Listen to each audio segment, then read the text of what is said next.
Et puis voilà, on va y aller tranquillement, on va recommencer à parler du sujet qui nous avait amené assez loin dans la soirée la dernière fois, le satanisme. Et je sais que ça vous a intéressé, j'ai vu les réactions. Je vous avais dit en fait que l'on lirait certainement certains messages qu'il y avait sous la vidéo. On ne le fera pas parce que je pense que c'est pas forcément bienvenu. Mais par contre, on va parler de quelque chose dont je n'avais pas eu le temps de parler la dernière fois parce qu'on avait déjà fait beaucoup de travail. C'est la Satanic Panic des années 80. Voilà. Alors du coup, on démarre cette deuxième partie, cette seconde partie des lives consacrés au satanisme et à une petite vulgarisation de ce que ça pourrait être. La dernière fois, ouais, Michel Remembers, c'est ce dont absolument tout le monde va parler quand on pense à ça. On va aussi parler d'autres choses. Ouais, j'ai trouvé un petit doc de 6 minutes. On va se le regarder après je vais dire tous les deux, tous ensemble. On pourra le commenter au fur et à mesure. Comme d'habitude, je ne l'ai pas regardé avant, comme ça me permettra de réagir en même temps que vous. J'ai vu les 15-20 premières secondes et ce sont des images que j'avais vues à l'époque ou juste après, et qui me rappellent beaucoup de souvenirs. Ça va nous permettre justement de parler de cette époque maudite, qui était assez surréaliste quand on y pense aujourd'hui, mais qui, vous le verrez, n'est pas forcément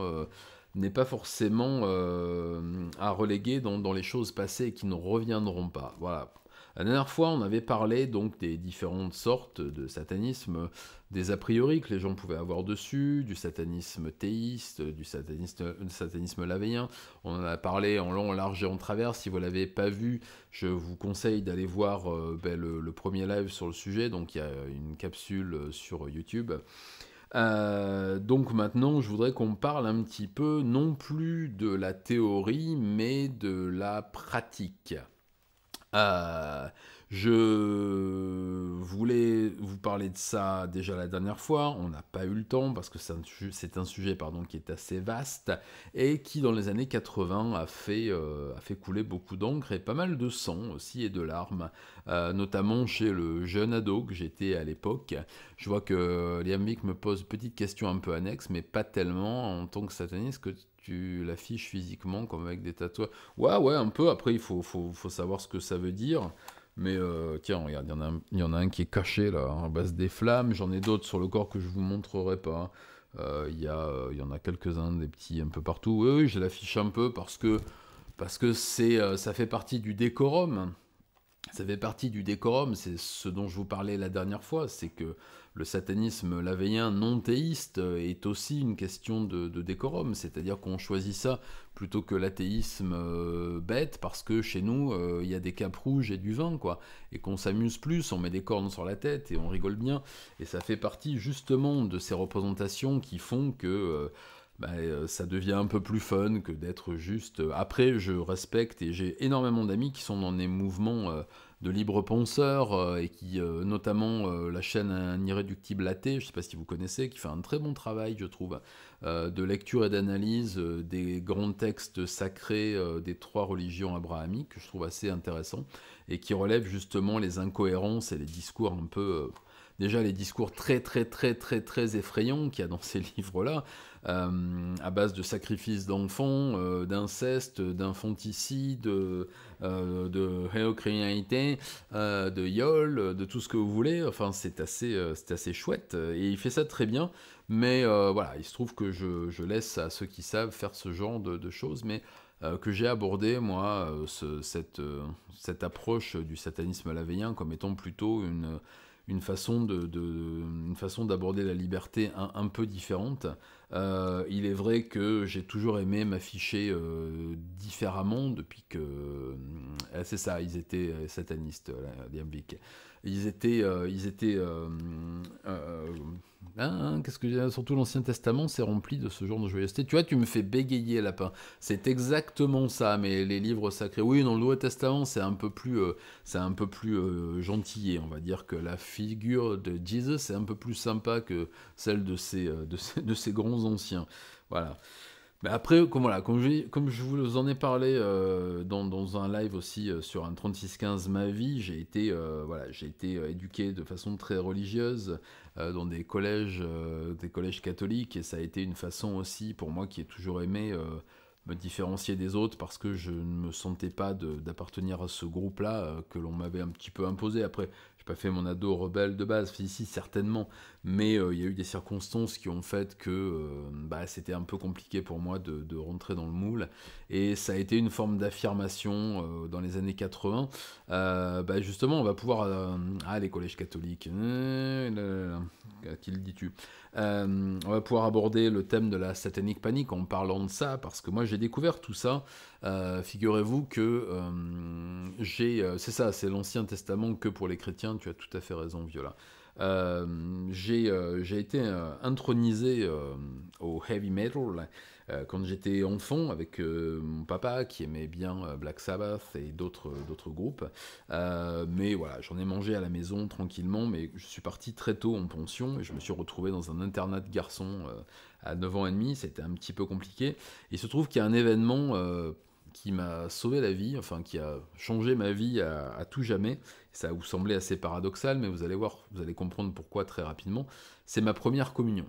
Voilà, les plus catholiques d'entre vous sauront ce dont je parle. Et le jour de ma première communion, les parents, tous les parents, les oncles, les tantes et autres m'ont offert des cadeaux. Alors c'était surtout à base de croix, de médailles, de gourmettes diverses et variées, d'un goût assez 80s. En même temps, c'était en 1980, donc voilà. Ma tati, qui était aussi ma marraine et qui est décédée il y a 2 ans, mon grand regret, je l'aimais beaucoup, m'a offert un Walkman Sony qui venait juste de sortir. Voilà, le Walkman Sony, vous savez, avec les écouteurs, le casque, qui était à peu près grand comme ça, qui lisait des cassettes. Voilà, elle m'a offert ça. Et sans cassette, bien sûr. Ah ouais, c'était le luxe, mais elle était directrice d'école, en mousse orange tout à fait. Elle était directrice d'école, ma tantine, donc elle avait de l'argent. Enfin non d'ailleurs, mais bon, elle m'aimait, elle au moins. Pas comme vous, mais si, je sais. Et elle m'a offert ça, j'étais absolument ravi parce que ça allait me permettre de me dégager un petit peu de l'environnement très très très très très bourrin de l'internat de garçons dans lequel j'étais, où il y avait aussi des sports-études de rugby et tout, alors que j'ai pratiqué plus tard, mais là je pratiquais pas encore. J'avais pas de cassette avec ce Walkman, donc la première chose que j'ai faite quand j'ai eu le droit de sortir le mercredi après-midi en fin de journée pour aller voir une autre tante, ma tante Teutone, ma tante allemande, qui me donnait de l'argent pour m'acheter des petites sucreries et des petits magazines tous les mercredis. Elle me donnait 10 francs, je crois, ou 20 francs. Je suis allé dans un magasin de musique et je suis allé voir au rayon des cassettes ce qui venait de sortir. Et il se trouve que le nouvel album de Motorhead venait de sortir. Alors, je sais plus lequel c'était, si c'était Iron Fist ou Rock'n'Roll, je sais plus lequel c'était. Enfin, un qui est sorti en 81 en tout cas. Je me le suis acheté en cassette, voilà, et je l'ai écouté en boucle. Et quand je dis en boucle, vous savez, c'était clair que ça reprenait au début et tout. Je l'ai écouté en boucle pendant des mois. C'était peut-être Ace of Spades, ouais, c'est possible. Je l'ai écouté en boucle, au point de le connaître quasiment par cœur. Quand j'allais à mes cours de guitare, de batterie et de solfège, j'essayais de reproduire, enfin comme tout ado de 11 ans, hein. Et petit à petit, je me suis plongé dans cet univers qui était assez différent parce que mes parents étaient hippies, écoutaient du hard rock heavy metal, mais c'était plutôt, donc je dis Black Sabbath, c'était vraiment la chose la plus extrême qu'ils pouvaient écouter. Il aimait bien Slade aussi, qui était un peu bourrin, mais sinon il était plutôt sur des choses un peu plus atmosphériques. Mais bon, j'avais déjà un peu cette culture rock'n'roll à la base, mais là je découvrais vraiment ce qui devenait le heavy metal anglais. J'avais été touché par la... Ouais, c'est ça doit être Ace of Spades, ça doit être une version extended ou un truc comme ça, parce qu'il n'y avait pas autant de morceaux dessus. Et j'avais été touché par la grâce du punk rock des hippies très catholiques, pas du tout. C'était ma grand-mère qui m'a qui m'a élevé plus que mes parents, qui étaient très catholiques, qui étaient Rose-Croix et qui étaient vraiment catho à fond la caisse. Mes parents étaient pas du tout catholiques. Mon père était catholique, était communiste révolutionnaire. Salut Miss K2, hey hey, hello hello. Là c'est l'ange déchu ce soir, les anges déchus et pas déçus, hein, attention, enfin j'espère. Rose-Croix, ouais, c'était un petit peu, c'est un peu bizarre. Et ma maman a toujours été, elle a toujours été un peu catho de gauche, curé cheveux longs, guitare, tout ça, mais enfin, pas du tout pratiquante, ou enfin les rites de base comme tout le monde, enfin comme tout le monde non, mais comme beaucoup de gens à la campagne. Mon père, lui, était anti-clérical jusqu'au slip et il bouffait du curé au petit-déj. Voilà, voilà. Donc non, c'était vraiment, ça venait vraiment de ma grand-mère et j'ai découvert donc le heavy metal en fait à travers cette cassette. Donc j'ai commencé à économiser l'argent tous les mercredis, le week-end, quand je recevais un petit quelque chose. Et j'ai commencé à acheter des magazines qui parlaient de toute cette culture. Et j'ai commencé à acheter des vinyles parce que j'avais un Tepaz qui était à ma mère, mais qui passait très bien. Alors pour ceux qui ne savent pas, c'est un lecteur de disques qui est un peu compact. Vous soulevez le couvercle, il y a une enceinte dans le couvercle, vous avez un bras articulé, vous pouvez lire les 33 tours, 45 tours, 78 tours, oui, parce qu'il y en avait encore un peu à l'époque.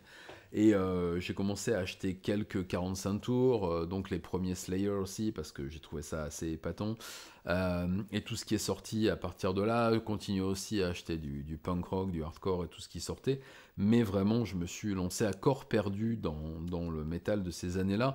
Et il se trouve que c'est l'époque à laquelle a commencé aux États-Unis d'abord, un peu moins en France quand même, cette espèce de grosse appréhension par rapport au métal et au supposé satanisme qui tournait autour. Parce que, autour de cette culture métal des années 80, fin 70-80, mais surtout des années 80, gravitait aussi énormément d'activités. Je me recule un petit peu, parce que je m'enfonce dans ma chaise. Oui, le fauteuil arrive bientôt. Hein. Celui-là, c'est infernal, ça me scie le donde. J'étais aussi à l'époque un lecteur de livres interdits dans mon école catholique, dont Tolkien, entre autres. Lovecraft aussi, mais beaucoup Tolkien quand même au début. Je jouais à ADD, ADD Advanced Dungeons Dragon avec mes amis, le tout dans le plus grand secret parce que c'était interdit aussi dans mon école catholique. Et toute cette espèce de culture alternative, on va dire, commençait à arriver en France avec aussi une iconographie qui arrivait des États-Unis. On va pas se mentir, on a été américanisé jusqu'au slip à l'école. Ouais, t'as bien raison, Miss Chaos, ça c'est un très très bon auteur préféré. Et donc on voyait arriver cette espèce d'iconographie un peu flippante. Ça a été le début aussi un peu plus tard du glam avec ses excès, avec ses iconographies vraiment très très poussées. Judas Priest est arrivé aussi avec des paroles qui étaient très blasphématoires. Mon Dieu, Ozzy arrivait aussi en solo avec des albums qui se voulaient beaucoup plus ésotériques, on va dire, et plus provocants aussi, avec ses tenues de scène, avec ses pochettes, avec, vous en devinez, derrière un peu partout, mais on en sortira quelques-unes tout à l'heure. Et donc, petit à petit, on s'est tous imprégnés de cette culture métal qui s'appelait pas encore comme ça, qui était plutôt une culture rock. Il y avait, ouais, t'as raison, hein, Lapin, il y avait aussi les magazines de bande dessinée qui sortaient, qui relayaient aussi un peu cette culture. Peut-être moins que d'autres magazines américains. Il y avait, oui, c'est ça, Sean Sellers, c'est tout à fait ça. Mais je crois que j'ai vu passer des images dans le doc qu'on va regarder après, enfin dans le petit doc. Et donc ce petit mix de tous ces supports, de tous ces médiums commençait à arriver. La peinture aussi a commencé à débouler. Les premiers t-shirts sont arrivés au début des années 80. On va dire les premiers t-shirts qu'on pouvait trouver sur les marchés. Alors à l'époque, dans les villes de province et à Saint-Ouen et partout, on trouvait des marchands justement de merchandising qui sont certainement devenus plus tard EMP et autres arnaqueurs de première, mais on trouvait beaucoup de t-shirts, alors je sais pas si c'était de l'officiel ou pas, on commençait à trouver beaucoup de t-shirts, alors d'abord des groupes plus mainstream comme AC/DC, Queen, etc., mais petit à petit, on a commencé à avoir les premiers t-shirts de Slayer qui sont arrivés et qui étaient du pain béni pour tous ceux qui voulaient emmerder le bourgeois. Les premiers t-shirts de Judas Priest aussi, qui étaient d'un kitsch terrible, mais qui étaient vraiment, vraiment chouettes. Et puis peut-être d'autres groupes un peu plus underground qui débarquaient aussi. Mais c'était surtout une vague qui arrivait des États-Unis, et on n'a pas été très, très, très, très au courant de ce qui se passait là-bas, parce que cette vague d'hystérie collective n'a pas vraiment touché la France, on en a assez peu parlé. Mais pendant que nous amusions avec cette culture qui arrivait et que nous nous régalions de toutes ces offrandes qui arrivaient régulièrement, des meilleurs albums de l'histoire de la musique qui sont arrivés à cette époque-là, enfin parmi les meilleurs, aux États-Unis c'était la panique, ce qu'on a appelé la Satanic Panic, c'est-à-dire la panique satanique, c'est très difficile à traduire, parce que, comme vous le savez, nous n'avons pas, les Américains et nous, la même culture religieuse. Les Européens, plus particulièrement les Français et les Européens du Sud, sont plutôt catholiques, romains, alors que les Américains sont plutôt protestants, calvinistes ou luthériens, et donc plutôt fondamentalistes et coinsos, mais aussi très à cheval sur les écritures, beaucoup plus que les catholiques modernes, et cherchent des signes et des symboles absolument partout. Et nous verrons en deuxième partie que ce n'est pas fini, mais ça on en reparlera après. Et il se trouve qu'à cette époque, des associations chrétiennes, alors je ne vais pas dire catholiques, parce que là on est aux États-Unis, donc on va parler de chrétiens, ont commencé à fourrer leur gros nez et leurs doigts crochus dans cette culture-là, en y voyant un péril pour la jeunesse, comme ils avaient pu le voir quelques années auparavant avec le rock'n'roll, en traitant Elvis Presley par exemple de suppôt de Satan, en traitant Jimi Hendrix, en traitant tous les groupes qui arrivaient petit à petit de satanistes, de saloperies, de tout ce que vous voulez. Il y avait eu une petite accalmie à la fin des années 70 parce que la funk, le disco, c'était... Bon, ils tortillaient un peu du popotin, mais enfin, ça va, la musique était pas trop agressive, les iconographies étaient plutôt chatoyantes, donc ils s'étaient un peu calmés, ils allaient plutôt chercher après du côté du blues, du bluegrass, où ils voyaient des pratiques un peu bizarres, de la pratique vaudou, des choses comme ça. Ils étaient plutôt concentrés là-dessus, et aussi à faire perdurer la ségrégation, mais ça c'est une autre histoire, et encore pas tant que ça. Il se trouve que dans fin des années 70, début des années 80, quand ces iconographies qui avaient déjà commencé avec des groupes comme Covenant, par exemple, fin des années 60, début des années 70, mais qui avait un peu échappé aux fourches codines là, des extrémistes religieux chrétiens. Les choses devenaient évidentes, c'est-à-dire que les pochettes d'albums s'affichaient ouvertement avec des iconographies très provocantes. On y voyait Lucifer, on y voyait des pentagrammes, on y voyait des triple six, on y voyait vraiment des choses qui étaient là pour choquer le bourgeois, et ça a terriblement bien marché. Là où les Français sont tapés comme de leur première feuille d'impôt, les Américains y ont vu un retour aux heures les plus sombres et ont pensé à un moment rallumer les bûchers, et je rigole qu'à moitié. Toujours est-il que ces prédicateurs ont commencé à fouiller un peu partout. Les fourches codines, c'est le cas de le dire, Viola, tout à fait, je te remercie. Oui, c'est tout à fait. Ils ont commencé à fouiller et comme ils ont l'habitude de mettre leur gros nez dans les slips des autres, là ils ont mis leur gros nez dans les magnétophones et dans les lecteurs de disques des autres, et ont commencé à voir dans ces iconographies récurrentes que l'on trouvait donc sur les pochettes de disques, sur les t-shirts, mais aussi sur les couvertures des livres. D'abord, les livres dont vous êtes le héros, je ne sais pas si vous voyez ce que c'était. C'était des petits livres qui étaient un peu basés comme le principe du jeu de rôle, c'est-à-dire que vous pouviez décider de la suite de votre aventure. J'en ai encore des vieux à la maison, dans ma maison de campagne, je vous en ramènerai, vous verrez ce que c'est. Voilà, Loup solitaire et compagnie, c'était vraiment pas mal du tout. Mais bon, voilà, il y avait toujours des pochettes un peu dans l'esprit de ces pochettes, de ces couvertures de jeux de rôle, auxquelles nous jouions aussi, auxquelles les petits Américains jouaient aussi. avec joie, et ce qui les faisait sortir de leur quotidien un peu morne, parce que le jeu de rôle papier, hein, à l'époque il n'y avait que ça, et c'est encore ce que je préfère, mais ça fait longtemps que j'ai pas pratiqué, mais je ne désespère pas d'y mettre mes enfants un jour. Le jeu de rôle est une activité qui est extrêmement positive à tout point de vue. Elle permet d'assimiler des règles, elle permet de... T'en as retrouvé dans les vides-greniers, ça c'est cool, garde-les, parce que c'est vraiment, vraiment chouette, quoi. Je vais les refaire avec mes enfants dans pas longtemps.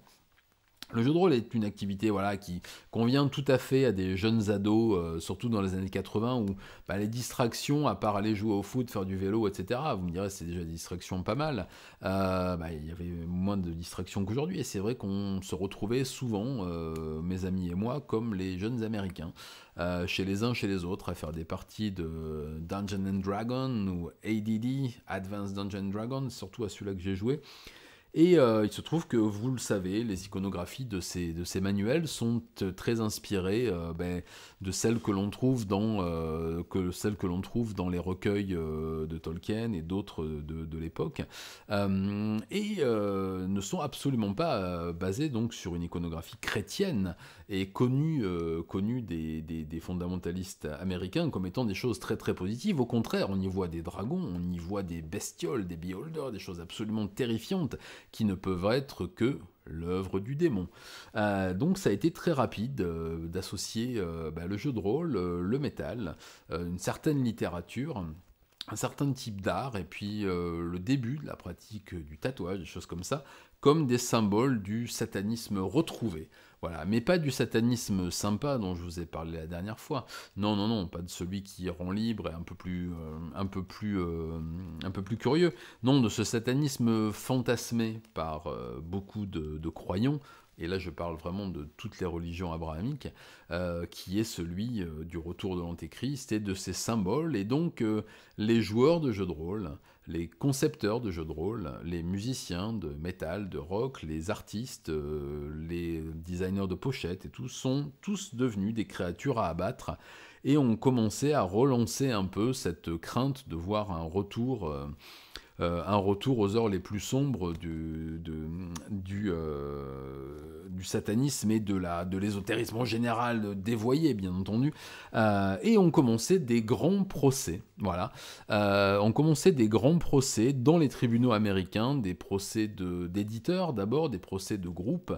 On a vu des jeunes chrétiens poussés par les prédicateurs à les piétiner et casser des disques de Wasp, de Motley Crue, de Twisted Sister, bientôt la fameuse intervention de Dee Snider à la cour de Los Angeles, je crois, où il sort son petit papier dans sa poche arrière qui est absolument magique.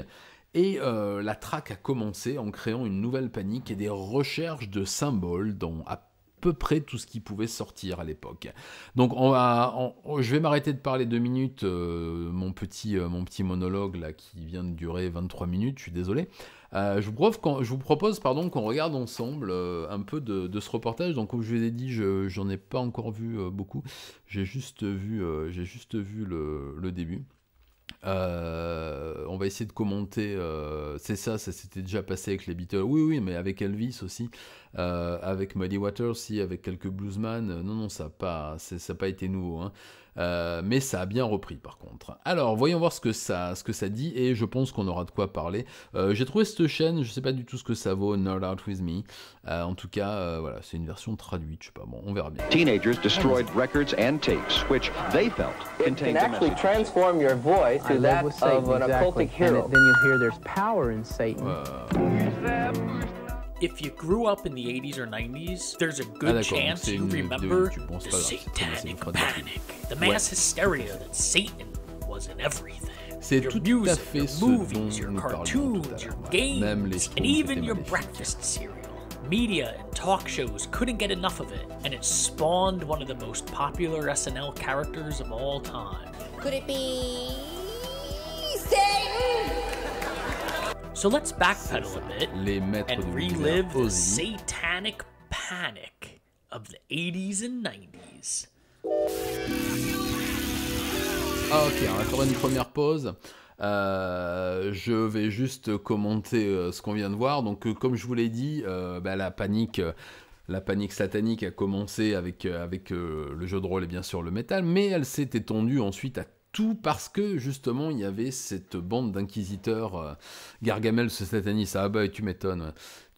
Et il y a donc eu cette bande d'inquisiteurs qui a commencé à mettre son nez à peu près partout, donc dans les céréales, dans les bandes dessinées, dans à peu près tout ce qui pouvait sortir, et à y chercher même dans les schtroumpfs.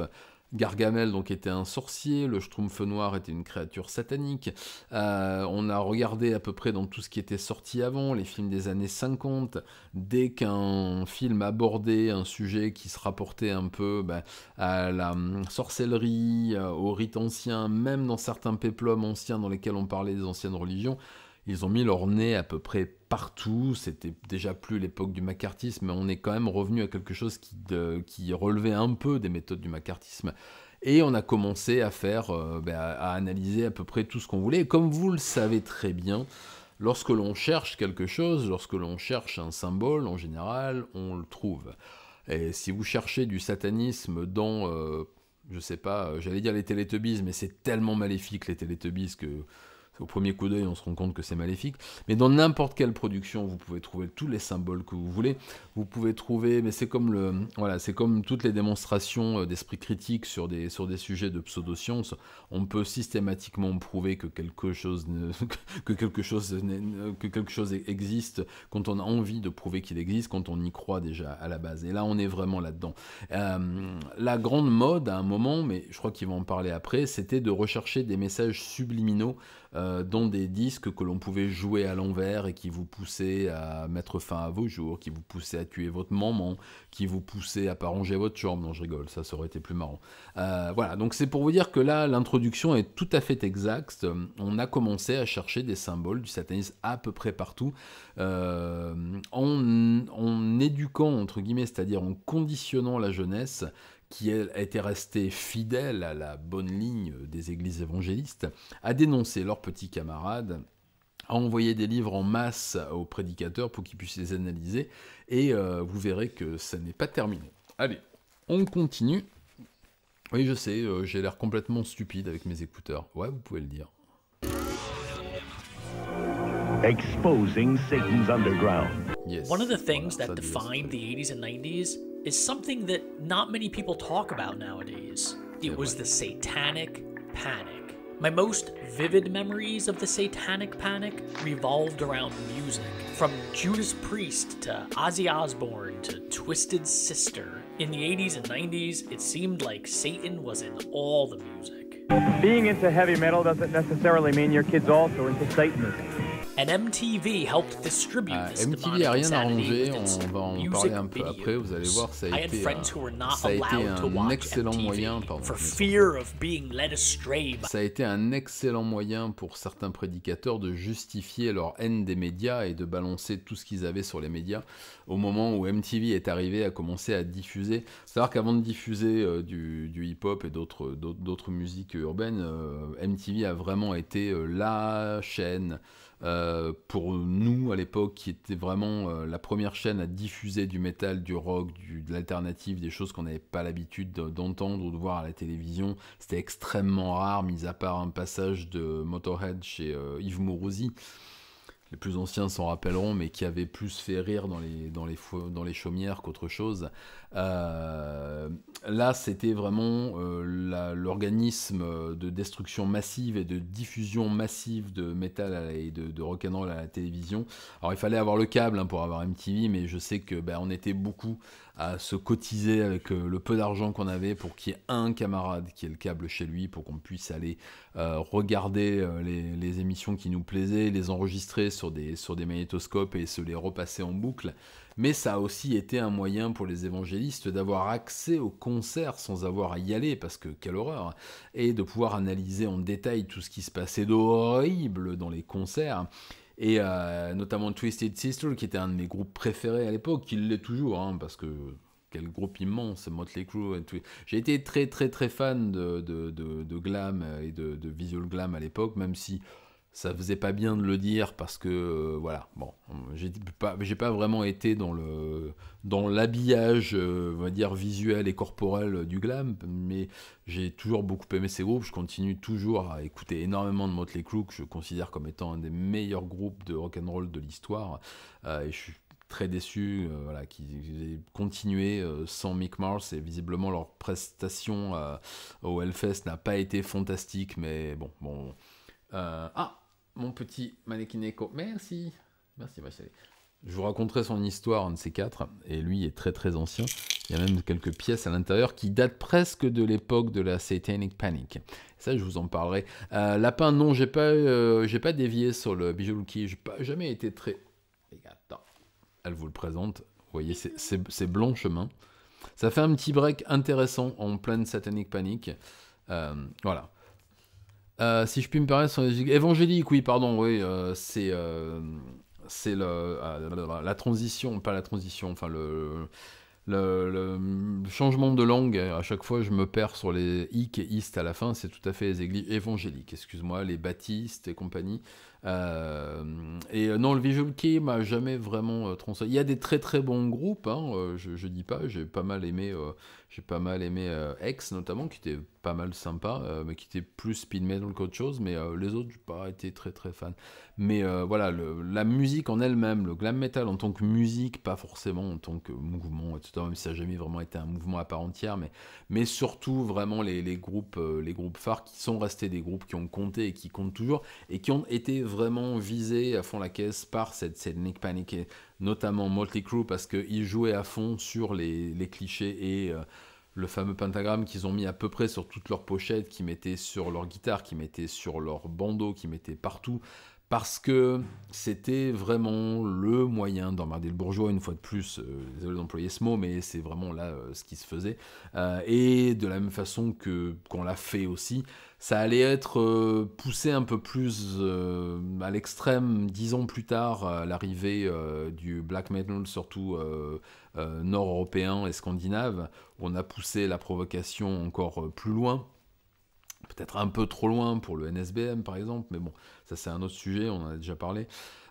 Toujours est-il que la chasse aux sorcières a vraiment commencé dans le milieu du métal, et les églises évangéliques, donc, t'as raison, il va de me rappeler à l'ordre, ont commencé à se pencher très sérieusement sur ce sujet-là, et ont commencé à terroriser les populations. On continue à regarder ensemble le petit truc, et on va y aller petit à petit. Je pense qu'il y a des choses intéressantes. Je savais pas du tout que c'était une vidéo YouTube, je pensais que c'était juste un doc. Allez, on y va. The likes of Metallica or Cinderella. Heavy metal was the obvious culprit. It was loud and fast and had all that big hair. Satan hated the ozone layer. God forbid you even tried playing any of those songs. Ah, voilà, donc on va y aller. Sounds like buy more of our records. Back then, Judas Priest took the brunt of the satanic heat. Judas Priest's lead singer, Rob Halford, was even dragged into court. At the heart of the lawsuit was the claim that Judas Priest's songs contained messages that, when played backwards, said, quote, try suicide and let's be dead. Voilà. Allez, on va s'arrêter là-dessus parce que c'est assez intéressant. C'est assez intéressant parce que ça regroupe à peu près toutes les problématiques des fausses croyances, des superstitions, j'inclus les religions là-dedans, excusez-moi pour ceux d'entre vous qui croyaient, c'est-à-dire un fourre-tout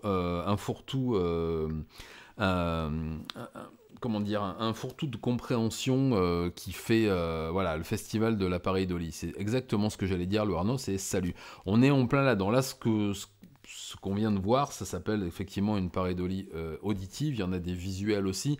Quand vous dessinez 2 points et un trait dans votre mousse de café, vous voyez un visage humain. Voilà, c'est le visage, c'est le cerveau, qui a horreur du vide et qui cherche une explication à tout. Il se trouve que si vous écoutez un son fait par une moissonneuse-batteuse, si vous y passez un quart d'heure, 20 minutes, vous aurez forcément entendu quelque chose. Si vous regardez un champ de blé avec le vent dessus, à un moment donné, vous trouverez forcément... Quand vous regardez la forme des nuages, eh bien, vous y voyez des visages, vous y voyez des oiseaux, des canards. Ouais, j'ai envie de manger du canard en ce moment, tiens. Et Smiley en sont un exemple parfait, tout à fait, même si là il y a une volonté de représentation, mais là on est vraiment, la pareidolie est absolument partout. Moi, mais j'en doute pas que ton aspirateur te parle pour de vrai. Moi j'ai des trucs complètement zinzin qui me parlent pour de vrai aussi. Hein.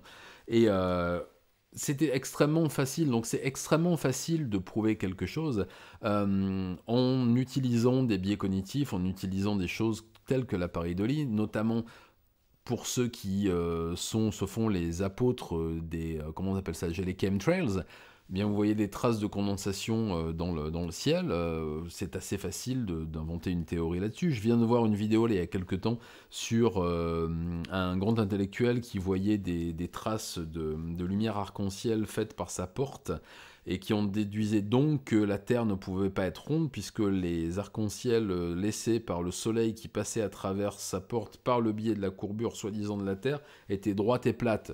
Donc c'est QFD, la Terre est plate. Et bien là on a à peu près la même chose, on prouve par l'absurde quelque chose qui n'existe pas mais qui sert un narratif, voilà, qui sert un narratif de chasse aux sorcières. Judas Priest est un groupe sataniste parce que déjà rien que son nom, parce que Rob Halford est gay, voilà, ce qui à l'époque était plutôt mal vu dans une Amérique très très puritaine, hein, qui l'est toujours pas forcément très bien, parce que leurs paroles parlaient de liberté, parlaient un peu de satanisme, mais pas tant que ça, ou alors dans des termes qui étaient plutôt une ode et une éloge de la liberté, de la libre pensée, etc., ce qui dérangeait énormément.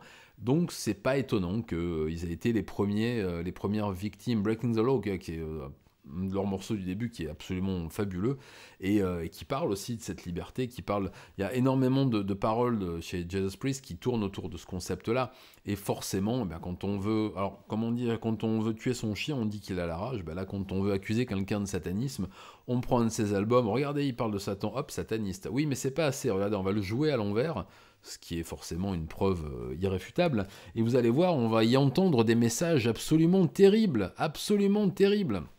et on y trouve à peu près tout ce qu'on veut. Là, c'est un exemple parfait, on continue un petit peu, ce petit doc me semble absolument parfait. Continuons, ce qui n'est pas un doc, mais une vidéo YouTube, je mettrai le gars en crédit. Talk shows like Oprah and Geraldo milked the insanity for all it was worth. Les exorcismes directs, comme c'est chouette. Than a teen out of control? Pourquoi tu déconseilles de créer des sites internet? Bon. On va baisser le son. Ciel. Allez. C'est parti. Oui, j'ai pas... This devil's rock and roll.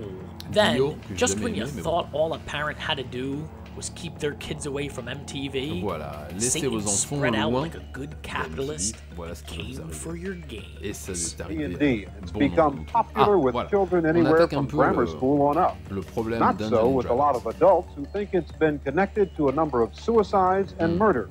I never got to play D&D as a kid because it was part of Satan's toolbox. D&D was basically a direct line to Satan himself. Sure, you could summon a demon with a Ouija board, but Satan lived in your D&D games. The game Tout à fait. On va faire encore un petit cut, je suis désolé, hein, je hache beaucoup, mais bon. Effectivement, on peut invoquer des démons dans Donjons et Dragons, comme on peut invoquer des démons quand on joue à n'importe quel jeu vidéo depuis. Mais c'était quelque chose d'assez nouveau, et surtout, encore une fois, un excellent moyen pour les chasseurs de démons de l'époque, donc les ligues de vertu, entre autres, de trouver du démon là où ils voulaient, pour pouvoir, une fois de plus, faire leur grand retour sur le devant de la scène. Il faut voir que les années 80, c'est le début. Et ça, c'est une association que j'ai faite récemment et que j'ai essayé de confirmer en regardant quelques correspondances chronologiques. Et quelques discours aussi que j'ai pu entendre un peu dans le sens sur des chaînes américaines. Fin des années 70, début des années 80, c'est aussi l'émergence des chaînes câblées et du réseau câblé aux États-Unis, qui a d'abord été investi donc par les réseaux locaux, donc qui était d'abord quelque chose qui parlait de la vie locale, qui parlait des événements locaux. Wayne's World, Megateuf, ça c'est typiquement une chaîne du câble des années 80 et qui donc diffusait, parce que c'était comme les radios libres en France, de la musique qu'on n'entendait pas ailleurs, donc en l'occurrence du métal, les débuts du thrash metal et toutes les musiques alternatives qui arrivaient. Et les évangélistes, au début, n'avaient pas forcément... donc les évangéliques, les prédicateurs, on nous dire, n'avaient pas encore tout à fait trouvé leur place là-dessus. Ils ont trouvé ça un peu plus tard. Il fallait donc qu'ils fassent un retour en force sur le devant de la scène.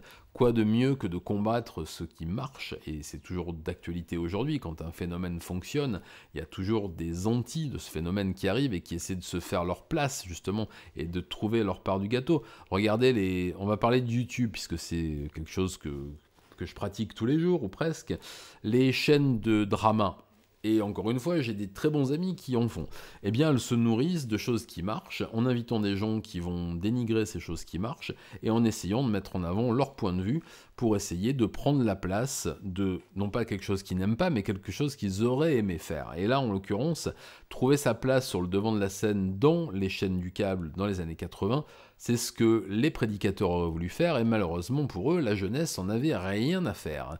Les jeunes, ils préféraient regarder MTV quand ils pouvaient, ou regarder les chaînes locales, avec des petits Wayne's World un peu partout, qui leur diffusaient leur musique préférée. Ils voulaient s'éclater, ils voulaient prendre des trucs pour se retrouver un peu ailleurs, ils voulaient draguer des filles et des garçons, ils voulaient boire des coups, ils voulaient s'amuser, ils voulaient avoir les cheveux longs, c'est tout ce qu'ils voulaient. Et c'est vrai que la figure de Lucifer, qui est arrivé et qui s'est imposée comme une iconographie majeure, représentait cette liberté et donc faisait extrêmement peur à tous ces prédicateurs qui, eux, voulaient un retour à une Amérique puritaine et basée sur les valeurs des grands pionniers.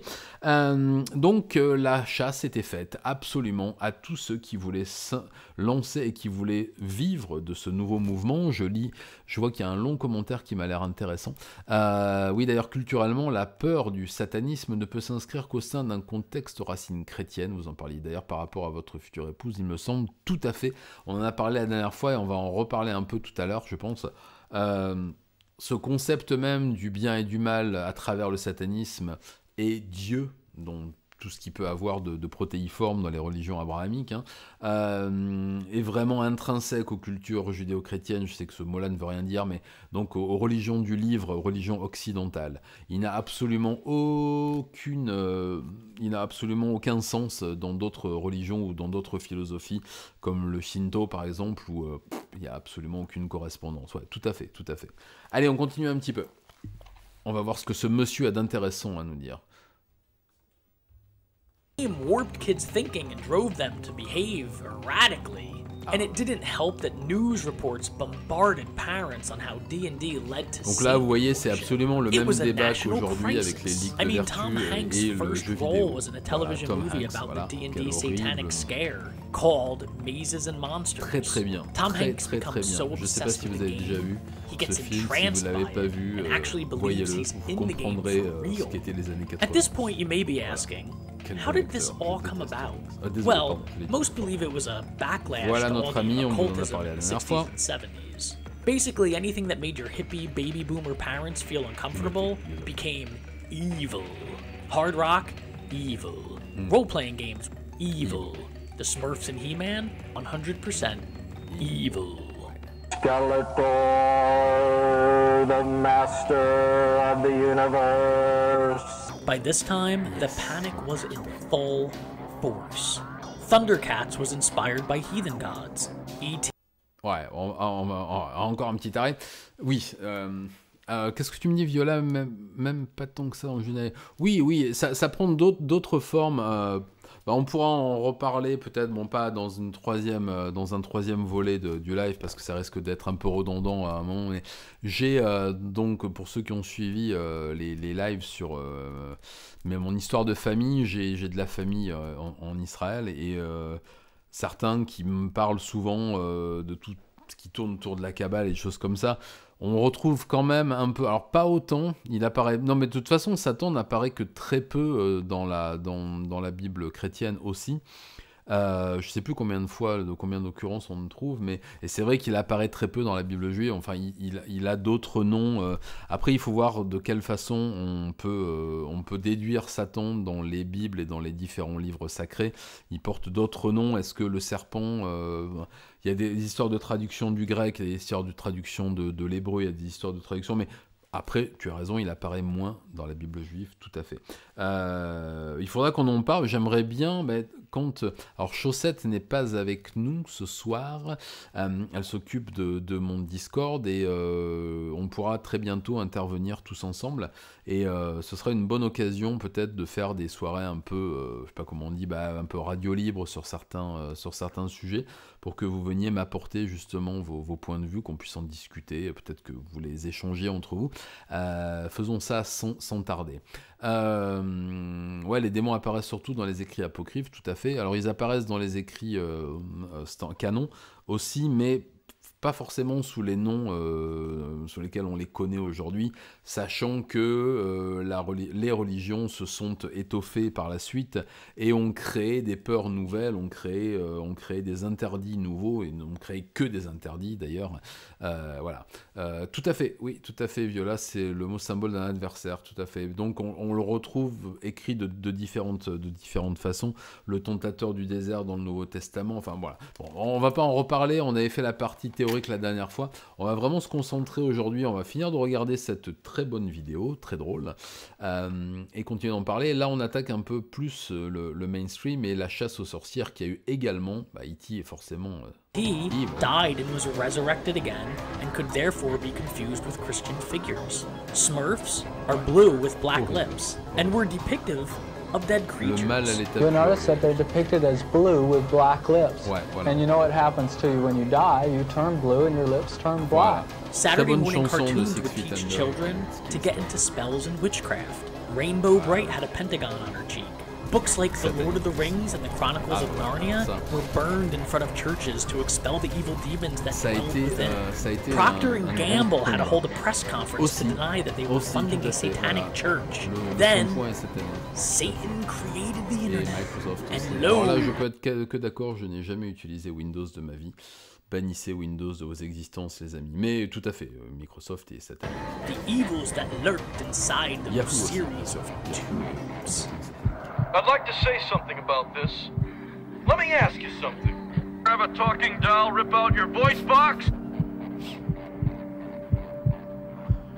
C'était pour moi le symbole même de In satanic occultism, that which is good is bad. That which is bad levels of involved. There are people who just use it for cult worship, may be involved in some video game. Now this is kind of level. The kids that listen to this are not killing themselves and each other because of it.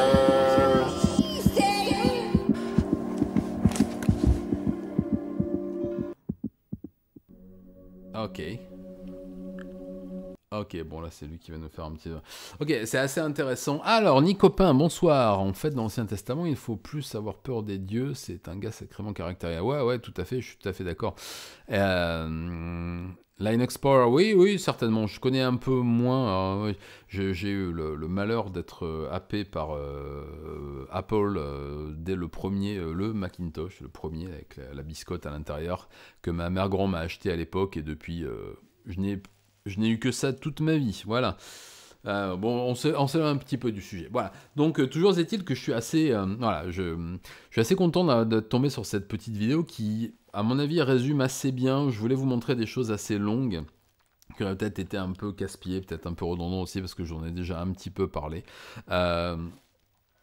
Je voulais vous donner un petit aspect de ce dont je vous avais parlé la dernière fois. Alors encore une fois, si vous n'avez pas vu la première partie du live sur le satanisme, je vous invite à aller le voir, où je vous parlais des différents types de satanisme, et pourquoi la peur inexplicable, la peur viscérale est totalement incohérente du satanisme, fait uniquement appel à nos instincts de biais cognitifs les plus bas et n'a absolument aucun fondement concret. La peur, la panique satanique des années 80, on est vraiment le reflet. À la fin des années 80, début des années 90, cette chasse aux sorcières s'est terminée. Le métal, les jeux de rôle, les jeux vidéo qui arrivaient aussi en force ont fini par rentrer plus ou moins dans la culture populaire. L'arrivée du hip-hop a tout changé. Voilà, moi, j'ai pas du tout suivi ce courant-là, et j'y arrive toujours pas. Mais effectivement, ça a fait partie d'une nouvelle culture alternative qui arrivait et qui a jeté les projecteurs sur d'autres problématiques pour les fondamentalistes religieux. Et encore une fois, de tout poil, parce qu'on a eu la chance, pour les gens de mon époque et pour les jeunes Européens de naître sur un continent qui était assez tolérant malgré certains a priori par rapport au métal, par rapport à l'iconographie, mais pour les gamins des années 80 qui sont nés dans les années 70 dans des pays très religieux, dans des théocraties, j'ai une partie de ma famille, alors je vais encore une fois raconter ma vie, mais voilà, pour dire que je connais 2-3 personnes, une cousine à moi qui est d'origine iranienne et qui a son père qui a dû s'expatrier en Allemagne dans les années 70 pour échapper aux mollahs et qui nous aux ayatollahs pardon, et qui racontait de quelle façon la traque aux rockers, aux illustrateurs, aux auteurs de BD était absolument impitoyable et que des gamins ont péri parce qu'ils avaient des disques de Judas Priest ou des choses comme ça. Voilà, on a eu quand même pas mal de chance d'être ici. Lemvik, ouais, je suis assez d'accord avec toi, les États-Unis deviennent malheureusement une théocratie, mais ça nous guette, ça nous pend au nez, vous inquiétez pas, le retour de la pudibonderie et de la cubéniterie revient en force. Et justement, voilà, je voulais terminer par ça, cette partie-là.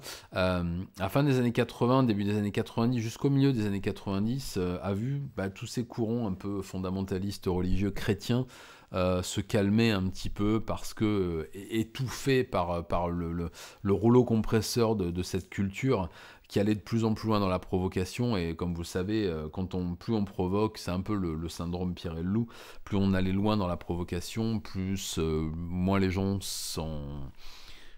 on avait quelque chose à faire et les provocations sont passées de façon beaucoup plus facile chez le normie de l'époque. Le black metal est arrivé, enfin le death metal d'abord est arrivé, et puis le black metal, et puis des mouvements encore plus extrêmes qui affichaient des iconographies encore plus extrêmes aussi, les pochettes de Cannibal Corpse qui ont effrayé et qui ont révulsé tout le monde. Donc à force de montrer du sang et encore du sang, des tripes, des pentagrammes partout, le phénomène s'est amoindri quand même. Il y a eu la peur du satanisme militant et là du satanisme TI dont je vous ai parlé la dernière fois, donc le MLO et compagnie, qui était principalement représenté dans les pays scandinaves au début des années 90 et qui là effectivement a fait des morts, a fait des dégâts, a été très très impressionnant pour tout un chacun. Mais la chasse aux sorcières aux États-Unis était à peu près terminée. Elle a recommencé sous d'autres formes après, puisqu'elle a recommencé à voir, au moment de l'explosion d'Internet, ces petits prédicateurs qui avaient de nouveau perdu leur place à la télévision, puisqu'on était à une époque où on était plutôt dans la télé-réalité, dans le grand show.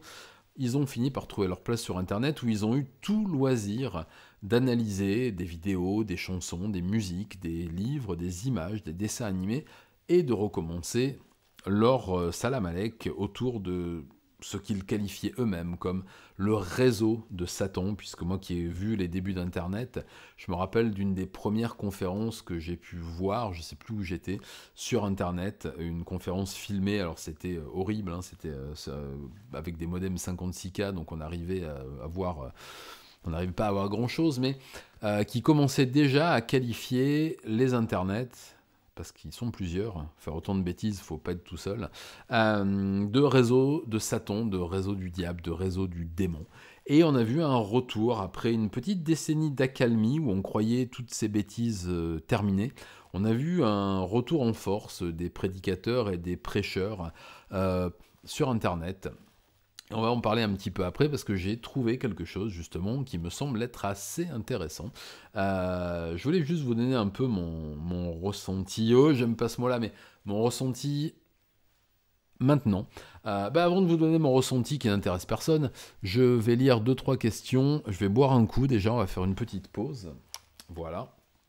Petite pause. Je ferai un cut ici, tiens, pour la capsule YouTube.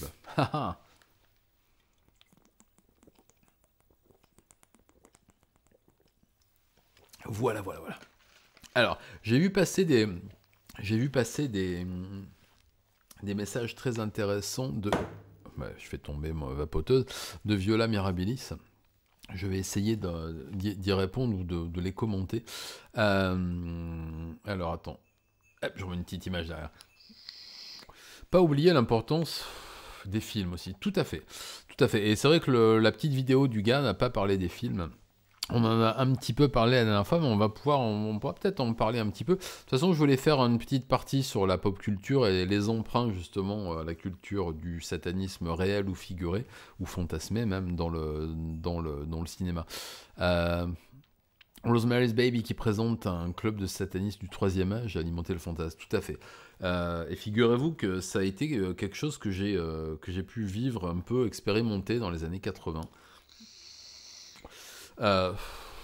Ma grand-mère, donc, qui m'a plus ou moins élevé, même plus que moi, était très croyante, était Rose-Croix, convaincue de l'existence de Dieu, et donc si on croit en Dieu, on croit en diable, comme on dit. Comme moi, je ne crois ni à Dieu ni à diable, j'avais du mal à parler avec elle de ces choses-là et de lui expliquer pourquoi le fait d'avoir lu le livre d'Anton LaVey avait changé ma vie, alors que pour elle, c'était juste une Bible satanique, c'est-à-dire une anté-Bible. C'était vraiment la représentation qu'elle avait. Elle avait du satanisme l'image que l'on en voit dans Rosemary's Baby et dans d'autres films, c'est-à-dire une assemblée de vieilles personnes qui prient ensemble et qui espèrent le retour de l'Antéchrist. The Omen est une de mes trilogies cinématographiques préférées. D'ailleurs, vous le savez, un de mes premiers tatous, c'était un 666 tatoué au même endroit que Damien dans la série de films. Ce qui a fait hurler ma grand-mère, qui était peut-être un peu le but aussi, paix à son âme, qui n'existe pas d'ailleurs, mais paix quand même. Et donc, effectivement, il y a une énorme influence du cinéma des années 80 et 90 aussi, mais avant cela, du cinéma de la fin des années 60, de la fin, en fait, de l'âge d'or, de la fin des années hippies, de la fin des années d'insouciance. Donc, le meurtre de Sharon Tate, c'est ce qu'on appelle la fin de l'insouciance. Et il y a eu une grande influence sur l'imaginaire populaire, il y en a eu aussi dans la littérature, mais c'est cette espèce de fantasme d'un club de vieillards introduit dans les grands milieux de la finance, de la politique, de la religion, de cet antépape qui devrait arriver, et que l'on retrouve pour accueillir un antéchrist virtuel qui devrait naître dans une famille, etc. Enfin, j'ai vu le film justement, Satanic Panic, là, qui est sorti, je ne sais plus si ça sur Shadows, je crois, qui m'a fait beaucoup rire, qui est complètement débilos, mais qui est assez marrant, et qui représente tout à fait ce dont on parlait à propos de Rosemary's Baby. T'as tout à fait eu raison de me poser cette question. Je vous conseille d'aller le voir si vous ne l'avez pas vu encore. Il y a des choses assez sympas, notamment sur le cliché de la famille bourgeoise et des élites, avec un Z, qui sont bien sûr tous satanistes, héophiles et compagnie. C'est assez intéressant. Tu me dis à la base, c'est un livre d'Ira Levin. Je savais pas. J'irai voir. Tiens, je savais pas du tout. Et si le livre est bien, ouais, mais le film est vraiment, je sais pas, il part dans tous les sens. Hein, il y a des endroits assez, il y a des moments assez épiques. J'ai bien aimé, et j'ai surtout aimé justement que l'on y retrouve. C'est assez fidèle, d'accord. Ah ben, j'essaierai de trouver le livre. Tiens, je vais pouvoir vous parler tout à l'heure de mon nouveau partenaire Next Story, avec qui je viens de signer un contrat et qui est là peut-être en livre audio ou en e-book. J'irai voir ça, je vous reparlerai dans un live dédié justement de ce partenariat qui risque d'être assez intéressant. Enfin, on en parlera plus tard, c'est pas le sujet.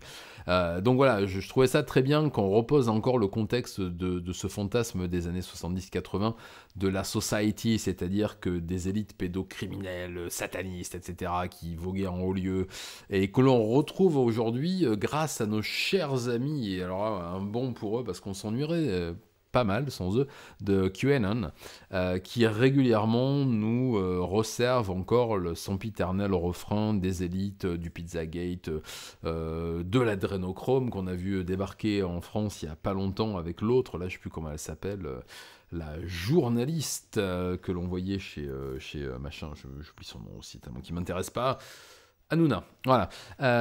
Donc je pense que c'est des choses qui vont revenir régulièrement, mais qui alimentent encore la peur des gens et cette espèce de néo-satanic panic que l'on retrouve aujourd'hui. Et Internet qui a fait beaucoup, et là je voudrais qu'on aille ensemble voir cette petite émission que j'ai trouvée sur... alors attendez, hop là, je fais une petite manip... Ça m'a l'air d'être une chaîne catholique, les signes sataniques qu'il faut éviter, voilà, avec Douglas Kangeka qui a l'air d'être un prêtre, ou du moins assimilé prêtre. Je voudrais qu'on essaie d'écouter, de regarder ça ensemble, peut-être d'en parler un peu, pour voir si on est toujours dans le même show. On regardera pas les 49 minutes, hein, je pense qu'on va regarder. J'ai regardé le début, le gars présente un peu l'émission, bon, ça va parler de religion, de notre sauveur Jésus-Christ, etc., etc. Donc je veux qu'on en regarde, qu'on en écoute un petit peu, peut-être qu'on en parle un peu, et ensuite on parlera un peu de pop culture aussi jusqu'à 22h. Voyons ce que cet homme a à nous dire. Le plateau central des Casarima. Merci, la joie est partagée, on est content d'être là aussi. Alléluia.